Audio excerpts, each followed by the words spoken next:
Bonjour Rudy et bonjour à tous. Les événements dans le monde et particulièrement en Israël nous inquiètent sur le retour au devant de la scène des groupes tels que l'État islamique, le Hamas ou Daesh.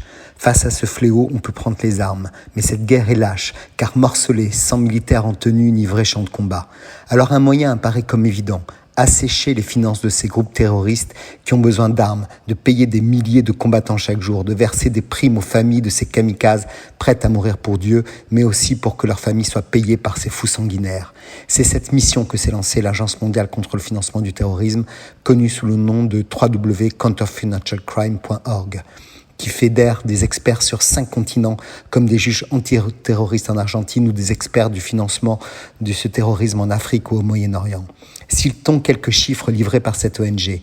En patrimoine estimé, on cite l'EI avec 2 milliards de dollars de patrimoine, suivi du Hamas avec 1 milliard, les FARC en Colombie avec 600 millions de dollars et le Hezbollah iranien avec 500 millions de dollars. Al-Qaïda n'a que 150 millions grâce au kidnapping et aux donateurs saoudiens, et c'est déjà assez pour tuer tellement d'innocents.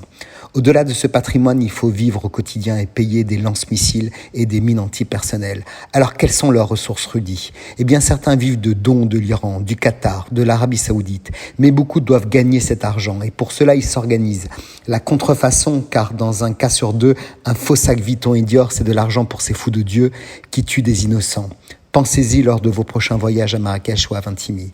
Le trafic d'antiquités en série de Daesh, d'amateurs peu scrupuleux des origines de leurs achats, la drogue en Amérique du Sud, mais pas que. Le Moyen-Orient a compris depuis longtemps que cette manne était une chance. Les trafics d'êtres humains ou d'esclaves. Les matières premières, on sait que en 2020, la production de phosphate en série aurait rapporté 250 millions de dollars pour Daesh. Le pétrole, une des principales sources de revenus de ces groupes terroristes qui représentaient au moins 45% du budget de l'État islamique au travers de l'or noir d'Irak frappé d'embargo.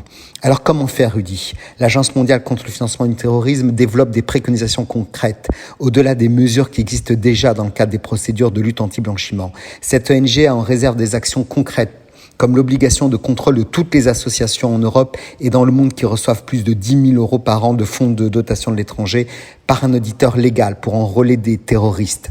Des sanctions lourdes et dissuasives contre toutes ces banques qui jouent l'interface pour faire transiter ces flux et qui, à la fin, tue tout autant que des armes. On pénalise plus la fraude fiscale dans le monde que l'argent qui permet d'armer ces tueurs. On en cite au Maghreb, en Amérique centrale et du Sud, au Moyen-Orient. La Turquie fait circuler l'argent de l'Iran et de l'Irak au-delà des embargos. Nous connaissons les mécanismes. Les sanctions en 8 jours contre l'argent des oligarques russes n'a jamais été aussi forte que contre le financement du terrorisme dans le monde.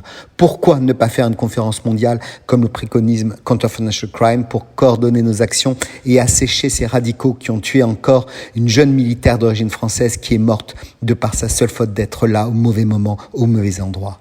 A-t-on le droit de ne pas lutter et d'essayer d'autres moyens hors le contrôle des fichiers S contre ceux qui sèment la peur pour s'enrichir ? Ils ne sont que quelques milliers dans le monde et ils ont enlevé la vie à des enfants dans des écoles, à des femmes innocentes, demain à un de nos amis ou de notre famille. Car la terreur est aussi bien à Paris, à New York, à Bogota, à Djerba, à Hadera et encore et encore.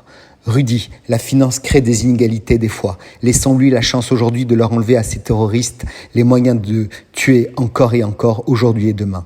Je dédie cette chronique à une famille qui nous est chère, la famille Aboukrat, qui a perdu un ange. Il n'y a pas de prix autre que d'agir pour changer les choses.